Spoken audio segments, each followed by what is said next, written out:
Ma yuhibbu li nafsih, sama seperti sayang pada diri sendiri. Inilah yang ditanamkan lewat puasa ini. Makanya orang yang besar pahalanya, man fattara shaiman, siapa yang menyiapkan buka puasa untuk orang yang berpuasa, kana lahu mithlu ajri shaim, dia dapat pahala macam orang yang puasa.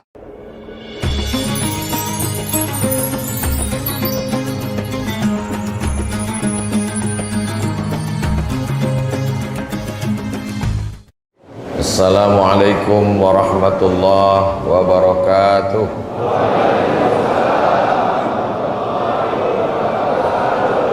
Alhamdulillah wassalatu wassalamu ala Rasulillah Sayyidina wa Maulana Muhammad ibn Abdillah wa ala alihi wa sahbihi wa man tabi'ahu wa mawalah. Subhanaka la ilma lana illa ma 'allamtana innaka antal alimul hakim. Rabbi syrah li sadri wa yassir li amri wa hlul 'uqdatam min lisani yafqahu qawli. Yang sama-sama kita hormati Ketua KNPI Kepulauan Riau, Ketua KNPI Kabupaten Karimun, yang mentaja acara ini beserta seluruh anak-anak muda yang luar biasa. Mudah-mudahan mereka termasuk anak muda yang diselamatkan Allah dari fitnah akhir zaman. Yang tua-tua tak saya doakan lagi karena malaikat maut sudah dekat. Di tengah kesibukan hadir juga bersama kita tokoh Provinsi Kepulauan Riau, Bapak Nurdin Basirun, alim ulama, cerdik pandai, tokoh masyarakat, encik-encik, puan-puan, tuan-tuan, yang besar tak dihimbau gelar, yang kecil tak dapat disebut nama. Insya Allah semuanya dimuliakan Allah Subhanahu wa ta'ala. Amin ya rabbal alamin. Allahumma barik li ummati fi bukuriha, berikanlah berkah pada umatku orang yang paling awal bangunnya. Siapa yang paling awal bangunnya malam ini, dialah yang paling banyak dapat berkah hidup hari ini. Saya Pak Ustadz memang tak tidur-tidur malam ini, begadang. Kau kenapa tak tidur? Takut kehilangan sholat tahajud? Takut tak bisa subuh berjamaah? Bukan Pak Ustadz, karena saya kena penyakit insomnia, tak bisa tidur. Tapi alhamdulillah begitu menengok Ustadz langsung tertidur. Begitulah tenangnya hati mendapatkan siraman rohani, karena memang itu janji Nabi sallallahu alaihi wasallam. Majtama'a qaumun fi baitin min buyutillah, sekelompok orang berkumpul di rumah Allah, yatsluna kitab Allah, mendengarkan bacaan kitab Allah Al-Quran, wa yatadarasunahu fima bainahum, mengkaji isinya. Nazalat alaihimus sakinah, turun ketenangan ke hati mereka. Makanya kalau mau tenang sering-sering ngaji. Suami kalau mau tenang mengaji. Suami yang tak tenang genderuwo Fir'aun. Istri kalau mau tenang ngaji. Istri yang tak ngaji jadi sundel bolong, mak lampir, suster ngesot. Anak kalau mau tenang bawa dia mengaji. Ini nampaknya masjid ini sudah over capacity, tak muat lagi sudah. Berebut-rebut oksigen kita sekarang ini. Jadi kalau ada yang sesak napas, sabar-sabarlah sampai terbit matahari. Nanti kita sholat sunat 2 rakaat. Usolli sunnatal isyraq raka'ataini lillahi ta'ala. Yang belum pernah sholat sunat isyraq, laksanakan subuh ini. Yang sudah sholat sunat isyraq, mudah-mudahan istiqomah sampai mati. Syaratnya ada 4. Man sholat subha fi jama'atin, sholat subuh berjamaah. Summa qa'ada yadhkurullah, habis sholat subuh jangan pulang ke rumah, duduk berzikir mengingat Allah. Hatta tatlu'a syamsu, sampai terbit matahari. Terbit matahari jam berapa maghrib di Karimun? 6.20. Berarti kita tausiah sampai 6.20. tahan-tahankanlah. Yang belum pernah mendengar tausiah, itu tausiah itu dianggapnya penderitaan yang tak berakhir, dan ustadz dianggapnya pelengkap penderitaan. Nah, jadi kalau ketidur Pak Ustadz, datang, duduk, diam, dengar. Mengantuk-ngantuk sikit, insya Allah diampunkan Allah Subhanahu wa Ta'ala. Diaminkannya pula. Diaminkan semua kebaikan, diaminkan Pak Ustadz. Kanat lagu ka ajri hajatin wa umrah, dapat pahala macam pahala haji dan umrah. Tamah, tamah, tamah, sempurna, sempurna, sempurna. Sebelum masuk bulan Ramadan ini bisa kita buat 2 kali lagi. Hari Sabtu sekali dan hari Ahad besok sekali. Hari Senin, Selasa, Rabu, Kamis mungkin tak bisa karena sudah masuk kantor itu ini segala macam. Tapi nanti di bulan suci Ramadan paling tidak bisa dibuat 8 kali. Sabtu, Ahad, Sabtu, Ahad, Sabtu, Ahad, Sabtu, Ahad. Tak bisa 8 kali, 4 kali. Pengajian subuh sekaligus. 4 kali tak bisa, 2 kali. Sekalipun jadilah di bulan suci Ramadan. Sekalipun tak bisa, dekat laut sini kan. Apa maksudnya Pak Ustaz? Terjun ajalah ke laut. Apa guna dikasih Allah umur panjang, badan sehat, kalau tidak dipakai untuk ibadah? Kau kenapa masih hidup sekarang? Kawan-kawan udah mati semua kena COVID. Kenapa kau hidup? Itulah Pak Ustadz, mungkin malaikat maut lupa. Mana ada malaikat lupa? La yastakhiruna sa'atan, tak dapat ditunda walaupun sesaat. Wala yastaqdimun, tak bisa mati itu dipercepat walaupun sesaat. Berapa banyak orang yang hidupnya susah mau cepat mati, bunuh diri di rel kereta api, live streaming pula tuh. Begitu lewat kereta api tak jadi mati. Kenapa? Salah rel. Mau bunuh diri, diambil tali jemuran, diikatkan ke atap rumah, melompat dari kursi. Bukan dia mati, atap tuh jatuh. Kalau tak mati, kata Allah, tak mati. Berapa banyak orang yang tak ada niat mau mati, mati. Menyampaikan khutbah, meninggal. Sedang tausiah, meninggal. Selesai tawaf sholat di belakang makam Ibrahim, meninggal. Masalah mati tak usah terlalu dipikirkan, karena semua kita akan mati. Yang kita pikirkan apa bekal sesudah mati menghadap Allah Subhanahu wa Ta'ala. Insya Allah kalau kita istiqamah, Allah berikan kita husnul khatimah, mati dalam keadaan la ilaha illallah Muhammadur Rasulullah sallallahu alaihi wasallam, kalimatul haqqin 'alaiha nahya, dengan itu kita hidup, wa 'alaiha namutu, dengan itu kita mati, wa biha nub'atsu, dengan itu nanti kita akan dibangkitkan di padang mahsyar ma'al habibil mustafa fi jannatikal ula, bersama Nabi Muhammad sallallahu alaihi wasallam. Besok hari Senin, hari Ahad, Senin, Selasa, Rabu, hanya 4 hari lagi sarapan pagi. Banyak orang yang tak suka dengan Ramadan udah sempit tangkai jantungnya menghitung-hitung. Makan siang 4 hari lagi. Datang kawan sebelah, kenapa kau khawatir? Rumah makan hantu kan tetap buka. Cuma ada rumah makan hantu nih Pak Ustadz, badannya tak nampak, kaki aja nampak. Dan itu tidak ada di Tanjung Balai Karimun, ada di tempat lain. Cuman kabarnya beberapa yang punya owner rumah makan udah pindah pula ke Tanjung Balai Karimun.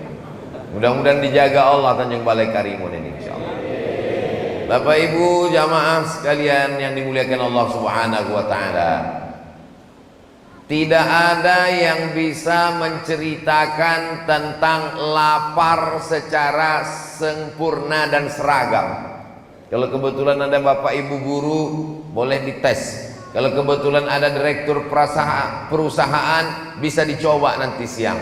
Kalau kebetulan ada di sini pimpinan, kepala dinas, kepala badan, kepala kantor, pimpinan kantor apapun namanya, silakan coba ambil kertas, bagi ke karyawan, mahasiswa, adik-adik di kelas, tulis, suruh mereka nulis. Tolong tuliskan definisi lapar. Kasih dia 1 menit. Habis itu serahkan kertas. Tak ada satupun yang seragam bercerita tentang lapar. Yang satu bercerita, lapar adalah ketika usus terasa melilit-lilit, pedih minta ampun. Yang satu lagi menuliskan kertas, lapar adalah ketika terdengar simfoni yang sangat harmonis antara cacing-cacing di dalam. Lapar adalah karena rasa lapar tak bisa dideskripsikan. Karena lapar tak bisa diceritakan, lapar tak bisa diungkapkan dengan kata-kata. Lapar menurut etimologi, lapar menurut terminologi, lapar menurut pakar, tak bisa. Diadakan seminar internasional, judulnya membahas tentang kelaparan Afrika, yang mengadakan PBB, Persatuan Bangsa-Bangsa, UN, United Nation, tapi ternyata tak melahirkan apa-apa. Kenapa? Karena narasumbernya kenyang, panitianya kenyang, peserta seminarnya kenyang. Orang kenyang tak bisa bercerita tentang lapar. Tapi insya Allah subuh ini merasuk ke hati kita tentang lapar. Kenapa? Karena belum ada yang sarapan. Cuman memang orang yang lapar ini susah menangkap pengajian. Nah, jadi kalau agak kurang nangkap subuh ini saya maklum. Tapi insya Allah nanti bisa diulang balik sesudah kenyang. Tapi kata ulama, kalau mendengar pengajian susah masuk ke pikiran kita, itu berarti ada yang kenyang. 2 kemungkinan. Kalau tidak, yang mendengar tuh kenyang, atau yang ceramah tuh kenyang. Jadi ternyata kaji masuk itu bukan masalah lapar atau kenyang, tapi masalah Allah memberikan hidayah. Dan setan berjalan melewati aliran darah. Asyaitanu yajri majrad dam. Setan mengalir dalam aliran darah. Fadayyiqu majraha. Maka persempit aliran setan. Bagaimana cara mempersempitnya? Dengan mempersempit aliran darah, dengan memperbanyak merasakan lapar. Inilah satu-satunya agama yang mengajarkan perasaan fakir miskin, anak yatim, du'afa yang tak makan, bukan sehari 2 hari, 1 bulan, yang insya Allah akan kita mulai kalau Muhammadiyah hari Kamis, kalau Majelis Ulama Indonesia masih menunggu anak bulan. Kalau muncul hari Rabu sore, puasa hari Kamis. Kalau tak ada nampak hari Rabu sore, berarti Kamis masih makan, kita puasa hari Jumat, menanti anak bulan. Bahasa Arabnya anak bulan itu hilal. Kalau bulannya sempurna namanya Badar. Tola'al badru alaina. Kalau anak bulan namanya hilal. Nanti hari Rabu sore seluruh teropong dari Sabang sampai Papua akan mengintip anak bulan hilal. Jadi kalau ada orang Tanjung Balai Karimun yang kebetulan namanya hilal, jangan keluar dulu hari Rabu itu, karena dia sedang diintai-intai oleh beratus teropong yang akan mengumumkan kapan 1 Ramadan, sidang isbat hari Rabu malam Kamis. Mudah-mudahan dipertemukan Allah kita dengan Ramadan yang penuh dengan keberkahan ini insya Allah. Kita laparnya ada batasnya. Lapar kita itu batasnya cuma azan maghrib. Begitu berkumandang azan maghrib, berakhirlah lapar kita. Tapi ada saudara kita yang laparnya unlimited edition. Pagi lapar, siang lapar, malam lapar, melilit tak bisa tidur, lapar lagi. Tadi sebelum kemari saya buka berita, seorang bapak tidak malu minta nasi demi untuk anaknya, ramai dipuji oleh netizen. Memanglah netizen ini, katanya lebih kejam netizen daripada ibu tiri Pak Ustadz. Tapi ternyata menengok orang sanggup menghilangkan rasa malunya, gengsinya demi untuk makan anaknya. Tapi insya Allah Tanjung Balai Karimun tak ada orang kelaparan insya Allah. Amin. Kenapa begitu Pak Ustadz? Karena tadi ketua membisikkan ke telinga saya, alhamdulillah Ustadz Somad ini ada dibagi 1 ton beras untuk fakir miskin yatim du'afa di Tanjung Balai Karimun. Mudah-mudahan yang memberikan beras ini panjang umur, sehat badan, berkah rezekinya. Saya tanya, beras ini datang dari mana? Dikasih orang Batam. Orang Batam mengumpulkan beras. Apa nama programnya? GIP, Gerakan Infak Beras. Siapa yang mengutip berasnya? Yang mengumpulkan berasnya anak-anak muda pakai baju kaos ganteng-ganteng, tertulis depan Paskas, Pasukan Amal Soleh. Jadi Paskas ini bukan pasukan Abdul Somad. Mana tahu nanti mengetuk pintu rumah bapak ibu, tapi mereka hanya sanggup ngasih beras 1 bulan ini saja, 1 ton. Bulan depan malulah kita sama orang Batam, mereka pula mengirim beras kemari. Kalau bisa kita sendirilah yang berbagi beras. Beras dari Karimun untuk orang Karimun, beras dari Balai Tanjung Balai untuk masyarakat kita. Siap? Bisa? Dari bunyinya tak siap nampaknya. Siap? Jangan ada dusta di antara kita. 1 ton itu berapa Pak Ustadz? 1 ton itu cuma 13 juta. Jadi hanya perlu 13 orang yang kaya-kaya di Tanjung Balai Karimun. Ada 13 orang kaya di Tanjung Balai Karimun? Oh, dari suaranya lebih 13 orang itu. 13 orang berkumpul sejuta, selesai. Oh Pak Ustadz, kalau 13 orang ini Pak Ustadz pun banyak juga tanggungan dia. Dipecah lagi, 100.000 1 orang, 100.000 1 orang, 130 orang hanya 100.000. Ada 130 orang yang siap ngasih 100.000? Makin sedikit suaranya.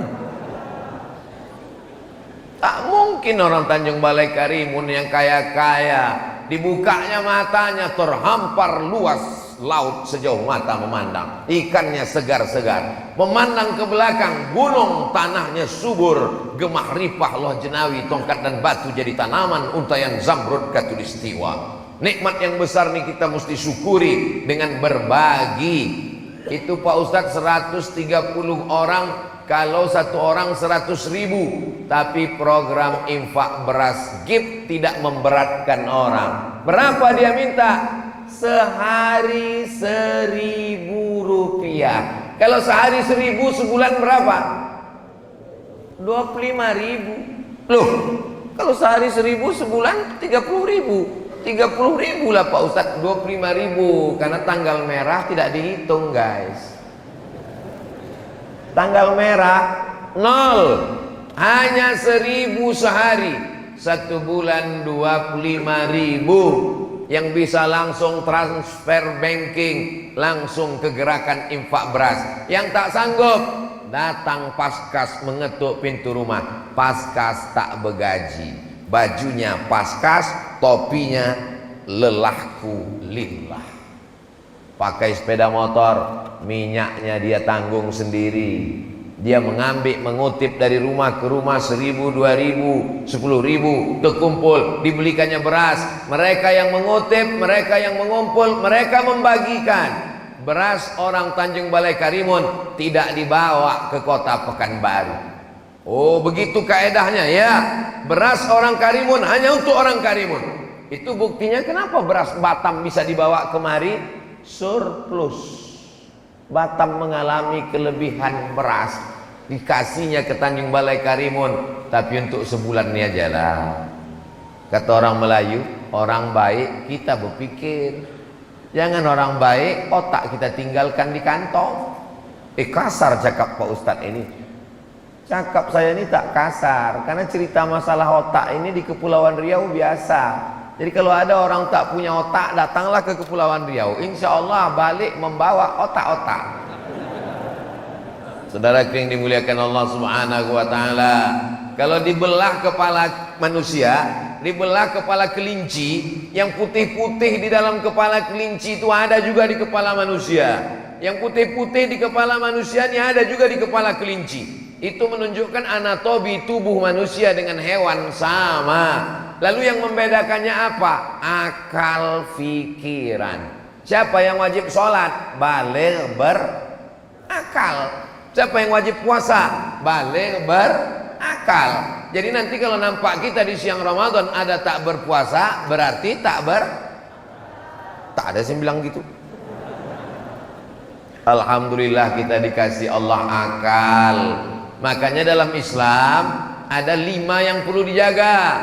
Menjaga nyawa, tak boleh membunuh. Menjaga harga diri, tak boleh mengejek. Menjaga akidah, tak boleh menista agama. Menjaga akal, tak boleh minum khamar, sabu-sabu, narkoba. Menjaga kehormatan, tak boleh berzina. Maka Islam ini datang untuk menjaga. Tetangga kita jangan sampai ada yang tak makan. Ara'aital ladzi yukadzibu biddin. Tahukah kamu siapa itu pendusta agama? Pendusta agama bukan yang ngejek-ngejek agama. Fadzalikal ladzi yad'ul. Merekalah orang yang menyia-nyiakan anak yatim, wala yahuddu ala ta'amil. Mereka yang membiarkan orang miskin tak makan. Maka sesungguhnya hikmah bulan suci Ramadan merasakan perasaan orang lain. Banyak juga orang tak paham hakikat Ramadan. Dianggapnya Ramadan itu adalah apa hakikat Ramadan? Ramadan adalah bulan diet, bulan diet. Ramadan ini Pak Ustadz, makan pagi yang biasa jam 8 dipercepat jadi jam 5. Makan malam biasa jam 8 dipercepat jadi jam 6.30. Makan siang dihilangkan. Azan maghrib balas dendam. Makan malam lambat, makan pagi cepat, makan siang hilang. Waktu azan maghrib, Allahu Akbar, Allahu Akbar, hari pembalasan. Azan asar pun macam azan maghrib. Memang kalau udah bulan puasa, semua azan tuh bunyinya macam azan maghrib. Mudah-mudahan diselamatkan Allah kita sampai Ramadan berakhir insyaallah. Dulu Nabi mengajarkan doa, Allahumma barik lana fi Rajab wa Sya'ban. Berikan kami berkah di bulan Rajab dan bulan Sya'ban. Minta sampaikan ke bulan Ramadan. Wa ballighna Ramadan. Sampaikan kami ke bulan Ramadan. Kita ibarat mau masuk pintu istana, sikit lagi sampai. Hari Ahad 1, Isnin 2, Selasa 3, Arbi'a 4. Kalau kebetulan Kamis, Kamis puasa. Kalau kebetulan Jumat, Jumat puasa. Hanya tinggal 4 hari ini. Selamatkanlah kami ya Allah, bisa merasakan puasa Ramadan. Tapi ada yang lebih cepat dari keinginan. Apa itu? Yang lebih cepat dari keinginan adalah mimda tema taya bawati. Mati. Tak ada yang bisa menunda kematian. Dokter spesialis pun mati. Apalagi mantri. Orang kaya mati. Orang miskin lebih cepat. Saudaraku yang dimuliakan Allah Subhanahu wa taala, la yabitu sab'anan. Kalau ada orang yang bisa tidur lelap, wajaruhu ila jambihi ja'i'un, tetangga sebelah rumahnya kelaparan, laisa bil mu'min, tidak diakui imannya. Kau orang beriman, ya, pakai baju koko, pakai peci, pakai topi haji, pakai sorban, pakai jubah, datang ke masjid, laisa bil mu'min, tak diakui imannya. Sampai kapan? Yabitu sab'anan, tidur perut kenyang, wajaru ila jambihi ja'i'un, tetangga samping rumah kelaparan, mati dia, tak diakui keimanannya. Tetangga kita itu yang mana? Kata Imam Sufyan Ats-Tsauri, tetangga itu 40 rumah ke muka, 40 rumah ke belakang, 40 rumah ke kanan, 40 rumah ke kiri. Itulah tetangga. Kita periksa ini 40 rumah ini. Kalau dulu begitu, 40 rumah ke muka, 40 rumah ke belakang, 40 rumah ke kanan, 40 rumah ke kiri. Sekarang 40 rumah ke atas, 40 rumah ke bawah. Kenapa gitu? Tinggal di apartemen, kondominium. Oh, ada datuk rupanya, tak nampak tadi. Masya Allah, datuk Huzrin pun Mudah-mudahan panjang umur, sehat badan. Jangan sampai kita hanya mempedulikan perut lambung kita saja, tak peduli kepada orang lain. Islam mengajarkan kalau ada yang bersin, asyik, alhamdulillah. Apa respon kita?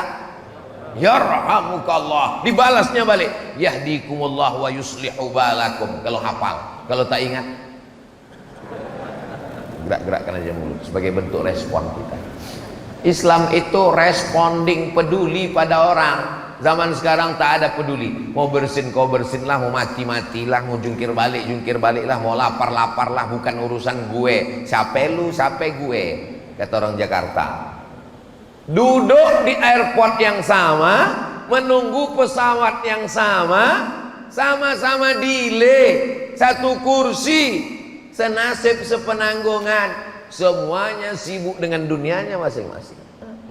Pingsan kawan sebelah, bukan ditolong, dipoto pula. Ada kawan pingsan di sebelah, guys. Posting langsung di Instagram, di Facebook, di komen sama kawan sebelah. Kesian.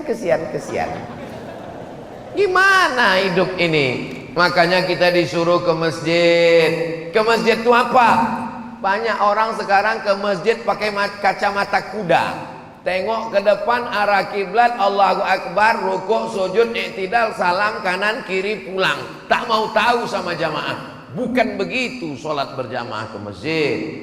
Dulu sahabat kalau sholat jamaah ke masjid, ditengoknya si fulan mana. Assalamualaikum warahmatullah. Assalamualaikum warahmatullah. Makanya ada tradisi habis salam tuh, sehat Pak Haji, sehat Pak. Gak boleh salaman selesai sholat. Kata Imam Nawawi, imam besar mazhab Syafi'i, yang menulis kitab Riyadhus Shalihin, yang menulis kitab Arba'in Nawawi, yang menulis kitab Al-Minhaj Syarah Sahih Muslim Ibn Al-Hajjaj, yang menulis kitab Al-Majmu' Syarah Muhadzab, yang menulis kitab Raudhatul Talibin wa Umdatul Muftin, ulama besar. Kalau sebelum sholat tadi dia tak salaman, sebelum sholat belum salaman, terlambat, datang langsung sholat, habis sholat dia salaman, sunnah. Karena bersalaman itu sunnah. Sebelum sholat udah salaman, habis sholat salaman lagi, hukumnya mubah. Kalau belum salaman, sunnah. Kalau sudah salaman, mubah. Yang tak boleh itu sedang sholat tuh salaman, itu tak boleh. Sehat Datuk. Jadi masalah salaman selesai sholat itu bentuk kepedulian kita. Kadang kita tak tahu jamaah ini hilang-hilang diam-diam sendiri. Dulu Pak Fulan itu yang selalu di pojok, yang selalu di dinding, yang selalu di sebelah kanan, yang selalu sebelah kiri, mana dia sekarang? Meninggal Pak Ustaz. Astagfirullahaladzim. Kenapa kalian tak kasih tahu? Padahal kita satu grup WhatsApp, padahal sama-sama friend, padahal sama-sama follower. Kenapa kita tak ada peduli, care? Mana letak kepedulian kita? La yu'minu ahadukum, kalian tak diakui sebagai orang beriman hatta yuhibba li akhih, sampai kau sayang kepada saudaramu ma yuhibbu li nafsih, sama seperti sayang pada diri sendiri. Inilah yang ditanamkan lewat puasa ini. Makanya orang yang besar pahalanya, man fattara shaiman, siapa yang menyiapkan buka puasa untuk orang yang berpuasa, kana lahu mithlu ajri shaim, dia dapat pahala macam orang yang puasa. Cobalah tengok di Masjid Nabawi. Masuk kita ke Masjid Nabawi, berlomba-lomba anak-anak kecil menarik tangan kita. Haji, buka puasa haji, menarik tangan. Panjang umur, sehat badan, mudah-mudahan kita bisa berpuasa di Makkah, Madinah. Nanti dalam acara program Ramadan bersama, insyaallah, amin. Ongkos tanggung masing-masing. Kecil bunyi amin ini. Ini menunjukkan mereka ingin mendapatkan pahala buka bersama. Ada kakek-kakek di Madinah sudah 40 tahun istiqomah menyediakan buka puasa Senin Kamis. Coba cari di YouTube. 40 tahun menyediakan buka puasa Senin Kamis. Asal sore dibawanya termos, dibawanya gelas kecil, dibawanya kurma, dibawanya roti gandum, dibentangkannya plastik, dibawanya cucu-cucunya, membagi-bagikan, menikmati suasana berbagi. Iyalah Pak Ustadz, Mesir, di Saudi Arabia, Makkah, Madinah itu kan orang kaya-kaya. Kalau orang Makkah, Madinah sedekah tak heran kita. Cuman kadang jamaah haji, jamaah umroh begitu dibagi-bagikan pakai kontainer, haji, fisabilillah, sabilillah, sedekah haji. Dibawa mereka lah susu-susu yang satu kotak, balik sampai di asrama, di pondokan. Orang Saudi ini sedekah susu basi lah pula. Padahal itu yogurt, zabadi. Untuk menetralisir kolesterol, mereka minum susu yang sudah difermentasi, asam-asam sikit dia. Kadang yang tak tahan dicampur dengan stroberi, dicampur dengan jeruk, dikasih gula sikit, nikmat itu. Tapi orang kita tak tahu, dibilangnya kalau sedekah aja lah, jangan kasih susu basi. Yogurt bagus, bergizi, membantu usus, pembusukan makanan. Ini baik sekali untuk kesehatan. Jadi mereka berlomba-lomba bersedekah, berbagi. Jamaah yang dimuliakan Allah Subhanahu wa taala, saya sampai Mesir 98, pulang 2002. Selama di Mesir 4 kali bulan Ramadan saya di sana. 4 kali puasa, tak pernah masak pembukaan. Terus buka puasanya di mana? Di Mesir itu, dekat masjid, dekat stasiun bis, dekat tanah lapang. Asal nampak mereka tanah lapang, ini seminggu menjelang bulan puasa, mereka pun berlomba-lomba membuat tenda. Di bawah tenda itu dipasang kursi, meja, nama tendanya Maidatur Rahman. Maidah diambil dari surat Al-Maidah. Maidah artinya meja makan, Rahman Allah. Jadi kalau diterjemahkan meja makan Tuhan. Apa pula ada meja makan Tuhan? Tuhan bukan makan. Tuhan kita tak makan. Lam yalid walam yulad walam yakul lahu kufuwan ahad. Kenapa disebut meja makan Tuhan? Karena yang bersedekah makanan tak mau disebut namanya. Tak tahu. Karena tak tahu itu maka dinisbatkan kepada Allah. Sore-sore jam 6 itu kemah-kemah, tenda-tenda yang berisi makanan itu udah penuh semua. Siapa isinya? Mahasiswa Indonesia. Asal sampai situ jam 6 nampaklah yang pesek-pesek. Hari pertama ayam. Menunya 3 hari sekali berputar. Hari pertama ayam. Ayam di Mesir itu besar-besar. Orang Mesir itu motong ayam 2 kali potong. Potong sekali, seperempat. Bukan macam kita, hancur ayam tuh. Apa namanya? Cincang. Sampai kita pun bingung, tak nampak lagi bentuknya. Ini ayam apa kata? Hari kedua daging.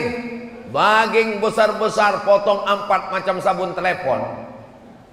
Hari ketiga ikan. Ikan itu tak dipotong, 1 ekor besar-besar dalam piring.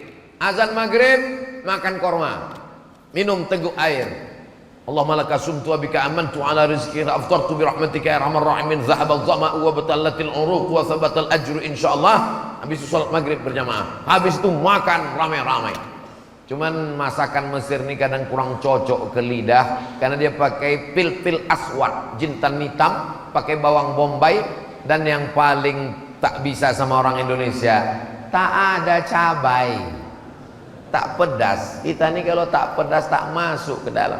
Orang Mesir tak bisa makan pedas. Cabai itu mereka fermentasi jadi asin jadinya.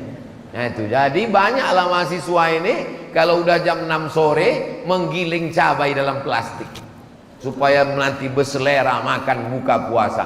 Setelah pulang ke Pekanbaru, kumpullah saya dengan kawan-kawan alumni Azhar. 4 tahun kita dulu makan gratis bulan puasa. Maka saya ingin kita bawa juga tradisi itu ke Pekanbaru. Alhamdulillah sudah berjalan 3 tahun. Ini Ramadan yang ketiga. Kami buat kemahnya sama, Maidatur Rahman, Ramadan ini menyediakan 1000 porsi buka bersama gratis tiap sore. Mudah-mudahan menular pula ini ke tempat-tempat lain seluruh Indonesia, insyaallah. Amin. Orang Mesir tak macam kita. Orang Mesir kalau dia ngasih buka puasa itu tidak formal-formal. Misalnya dia naik bis, nampaknya anak Indonesia, langsung panggilnya, Indonesia, orang Indonesia, ta'al, come here. Diambilnya dompet, kasih, nih, nanti kalian buka bersama nanti di rumah ya. Gitu. Tak macam kita kalau buat acara buka bersama formal, diundang, suruh datang jam 5, baca Yasin 3 kali. Anak yatim jam 5 disuruh datang baca Yasin. Wa subhanalladzi biyadihi malakutu kulli syai'in wa ilaihi turja'un. Shadaqah. 2 kali lagi deh. Udahlah jam 6 dah, setengah jam lagi suruh pula tahlil, tahtim tahlil. La ilaha illallah, la ilaha illallah. Saking kan lapar. Udahlah mau jam 6.25, udah mau tenggelam matahari, udah mau azan maghrib. Berembuslah kipas angin tadi kencang, terbukalah koran penutup piring, nampaklah mie kurus-kurus, mihun. La ilaha illallah. Makanya saya dari dulu, dari sejak almarhumah emak hidup lagi sampailah sekarang, kalau mengundang anak yatim, fakir miskin, duafa, tetangga, jiran, kawan, sahabat berbuka bersama, jangan banyak-banyak, panjang-panjang menyiksa orang. Baca Fatihah sekali, Qul huwallah 3 kali, Qul bil falaq sekali, Qul bin nas sekali. Kirimkan untuk almarhumah, berdoa, makan. Karena undangannya undangan makan. Kenapa menyiksa orang? Kalau kita mau menghadiahkan, baca Quran tuh, hatamkan sehatam Quran bulan Ramadan, hadiahkan ke almarhumah. Ini menjadi pelajaran. Banyak pelajaran saya ambil di Mesir. Ada orang kaya namanya Muhandis Abdus Salam, tiap bulan memberikan bantuan. Waktu itu krisis moneter. Ustadz Haruna Hasim sampai ke Kairo tahun 1992, kakak kelas saya sampai 98.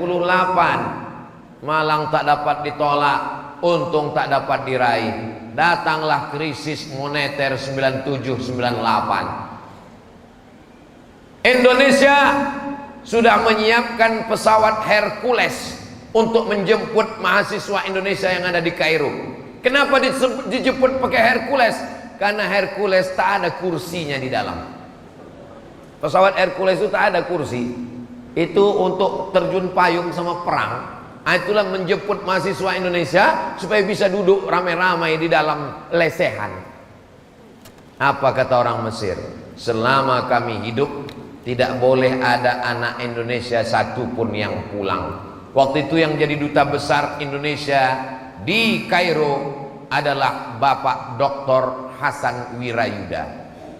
Lalu saya pun berjumpa dengan beliau di rumah Bapak Gubernur Banten. Karena kebetulan Gubernur Banten itu adik kandung beliau. Pas acara makan di situ, Ustaz Somad, nanti Pak Dubes datang. Oh senang sekali, saya mau silaturahim, lama tak jumpa sejak pulang dari Kairo. Begitu jumpa, apa kabar Pak Hasan?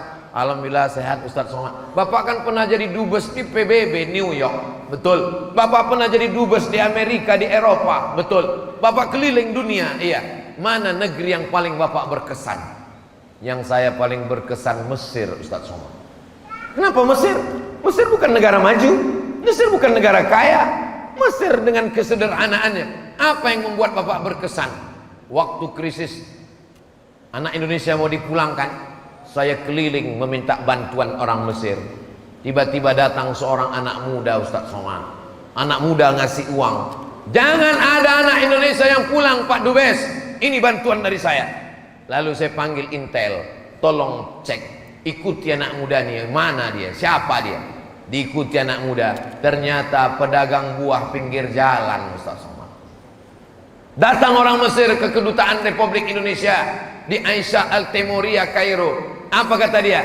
Pak Duta Besar, saya tidak kaya, saya cuma punya mesin fotokopi di pinggir jalan. Tapi kalau anak Indonesia datang mau fotokopi, gratis. peduli. Jadi kalau ada orang mengatakan pernah dia ke Mesir, apa Mesir itu negeri Fir'aun? Karena kebetulan yang jumpa Fir'aun itu Fir'aun juga, sesama Fir'aun, yang satu circle dia. Tapi kalau dia orang baik, insya Allah berjumpa dengan orang baik. Mana buktinya? Nih, sesama pejuang subuh berjumpanya waktu sholat subuh. Maka jangan heran, kenapalah kawan aku nih pemabuk semua Pak Ustadz? Karena kau mabuk, sakau. Masa lalu, siapa yang tak pernah punya masa lalu? Semua orang pernah masa lalu hitam kelam. Tapi insya Allah diterima Allah taubat kita dengan taubat nasuha. Apa tanda taubat kita diterima Allah Pak Ustadz? Ada perubahan. Sebelum hijrah orangnya pelit, bin bakhil, bin medit, bin kikir, bin kedekut, bin apa lagi? Hah? Tangkai jering. Tangkai jengkol. Pelit minta ampun. Kalau makan sama dia di rumah makan, sampai waktu membayar pura-pura mencret ke belakang. Inilah orang yang paling pelit. Kenapa? Duit dia jangankan dimakan orang, dia sendiri pun tak mau makan duit dia. Itu kan parah itu. Pergi-pagi pulang putang, peras keringat banting tulang, kepala jadi kaki, kaki jadi kepala, tulenggang-langgang lintang pukang. Duit dia pun tak mau dia makan. Duit orang juga dimakan dia. Duit dia disimpannya di bank, gaji utuh tak pernah keluar. Untuk siapa? Untuk dokter spesialis. Duit yang tak dikeluarkan itu akan keluar juga dengan caranya sendiri. Tak ada angin, tak ada hujan, datang diabetes meletus, datang asam urat, datang asam lambung, datang macam-macam penyakit. Ini kenapa semua penyakit yang disebutkan Ustadz Somad ini ada di badan aku? Jangan-jangan dia dapat bocoran ini. Saya ceramah tak ada menyindir, tak ada nyinggung perasaan orang. Kalau kebetulan sama yang saya cakapkan ini dengan keadaan jamaah, itu hanya kebetulan saja. Nanti dibuatkan di bawah kalau diupload di internet. Kebetulan kalau terjadi yang diucapkan Somad tidak ada unsur kesengajaan, hanya kebetulan saja. Mendengar ceramah Ustaz Somad jangan tersinggung, karena beberapa yang tersinggung pulang langsung meninggal.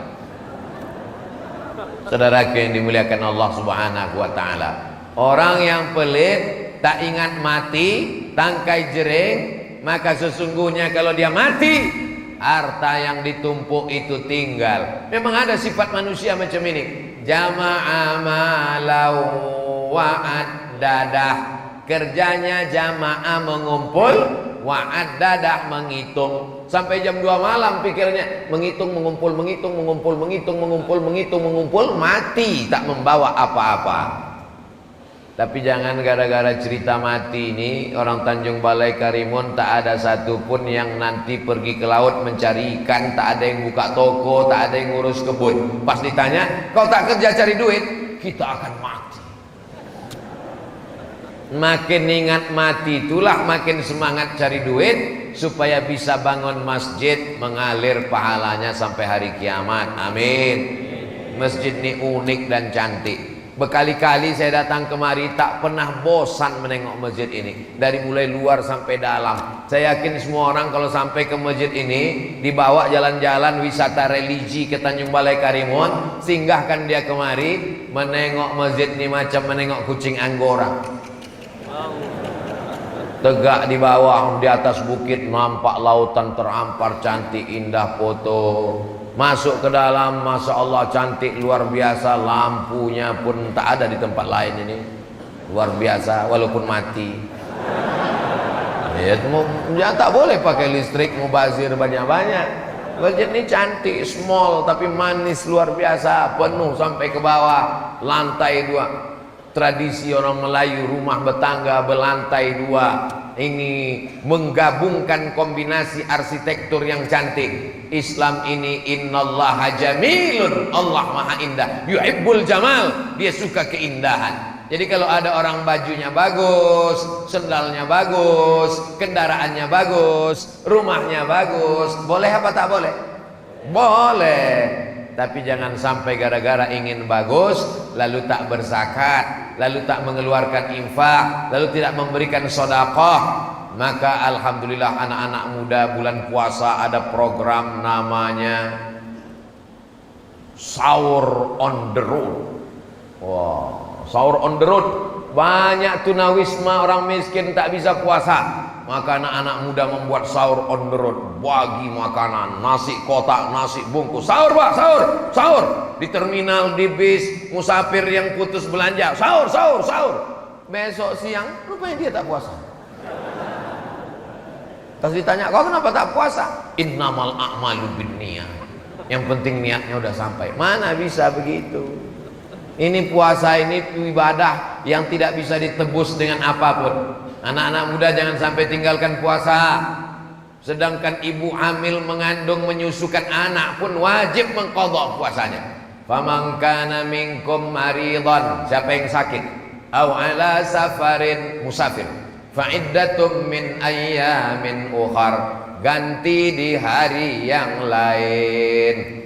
Tapi ada orang Ramadan sakit, Syawal sakit, Zulqa'dah sakit, Zulhijjah sakit, ini bisa membayar fidyah.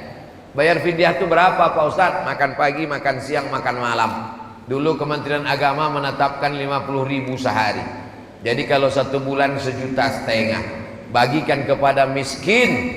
Begitulah kepedulian dalam Islam.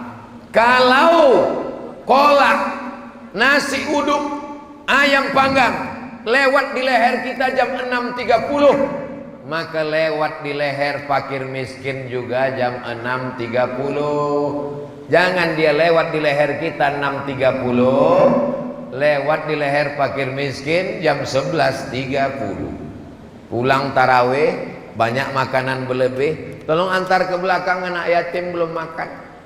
Diantarlah ke rumah anak yatim fakir miskin jam 11.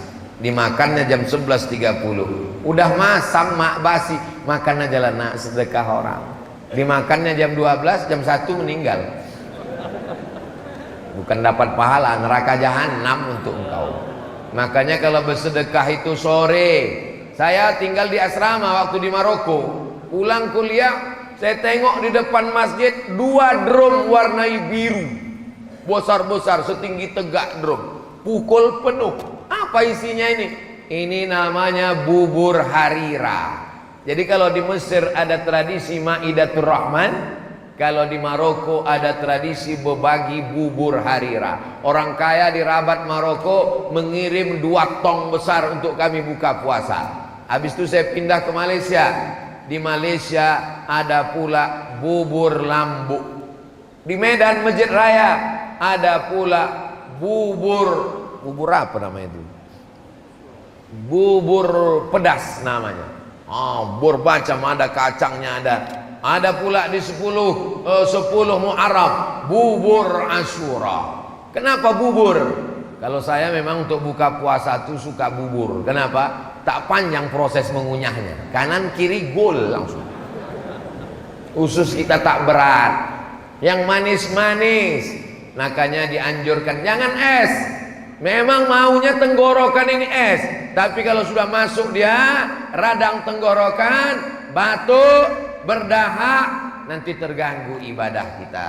Baca Quran, flu, batuk, jaga kesehatan. Bagusnya seperti sunnah Nabi, minum seteguk 2 teguk, masukkan kurma sebutir, 3 butir, 5, ganjil. Alhamdulillah saya udah kenyang Pak Ustadz. Udah 3 tadi masuk Pak Ustadz. Sunnah Pak Ustadz, 3 butir, 3 kotak Pak Ustadz. Hawa nafsu ini luar biasa. Maka di bulan Ramadan kita diingatkan tentang hawa nafsu. Di siang Ramadan, laut itu, kalau ada orang di Tanjung Balai Karimun ini tegak di depan Masjid Baitur Rahman, tegak di depan Masjid Baitur Rahman menengok laut, itu ditengoknya itu macam cincau, tinggal ngasih santan aja ini kata dia. Tapi begitu azan maghrib berkumandang, Allahu Akbar, Allahu Akbar, masuk 2 teguk air. Mana hawa nafsu siang tadi? Islam mengenalkan hawa nafsu tidak berteori. Islam mengenalkan lapar tidak berteori. Rasakan, laksanakan. Kalau lapar menyentuh lambung, buka puasa nasinya membumbung. Tapi kalau lapar menyentuh hati, ringan tangan berbagi. Hanya 520 orang bersedekah sehari 1.000 rupiah di Tanjung Balai Karimun, terkumpul 1 ton. Saya yakin dan percaya penduduk kota Tanjung Balai Karimun 174.000 orang. Kalau 1 orang aja ngasih 1.000 rupiah, banyak. Dibelikan ke beras, berenang kita dalam beras, berenang sambil minum beras. Saudara yang dimuliakan Allah Subhanahu Wa Taala, sampai kita jam 6.20. Sekarang kita sholat sunat isyraq 2 rakaat. Usolli sunnatal isyraq rakaataini lillahi ta'ala. Mudah-mudahan kita istiqomah insyaallah. Di akhir majelis mari kita berdoa kepada Allah. Mudah-mudahan Allah berikan kita kesehatan zahir dan batin. Dibukakan Allah pintu rezeki, bisa kita mensupport program gerakan infak beras, sehingga bulan depan tidak lagi mengharapkan dari Batam tapi dari kita sendiri berbagi. Ala hadhihi niyat, untuk niat yang baik ini. Al-Fatihah. A'udzubillahi minasyaitonir rajim. Bismillahirrahmanirrahim. Alhamdulillahi rabbil alamin. Arrahmanir rahim. Maliki yaumiddin.